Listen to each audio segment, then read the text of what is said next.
তুমি শুধু রাগ নিয়ন্ত্রণ করবে, তোমার জন্য জান্নাতের নিশ্চয়তা দিচ্ছি। খারাপ আচরণ কি কি রাসূলুল্লাহ সাল্লাল্লাহু আলাইহি ওয়াসাল্লাম একেবারে ফিক্সড করে দিয়েছেন।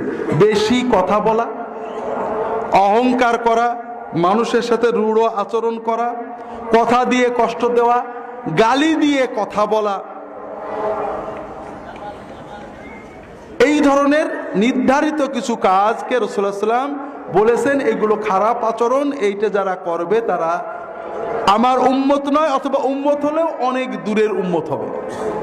আর ভালো আচরণগুলো উনি ঠিক করে দিয়েছেন, সেটা হলো বিনম্রতা, যার সাথে কথা বললে ভালো লাগে, মিশুক, আল্লাযীনা মুআত্তাউনা আকনাফান, যারা বিনয়ী বিনম্র, রূঢ়তা নেই, আল্লাযীনা ইউলাফুনা ওয়া ইয়ালাফুন, যারা মানুষকে সহজে আপন করে নেয়, মানুষ তাদের কাছে গেলে মনটা আপন আপন লাগে, সৌহার্দ্য অনুভব হয়, যারা শোনে, যারা মানুষের কথা মন দিয়ে শোনে, মানুষের কাজে রাগে সবর করে।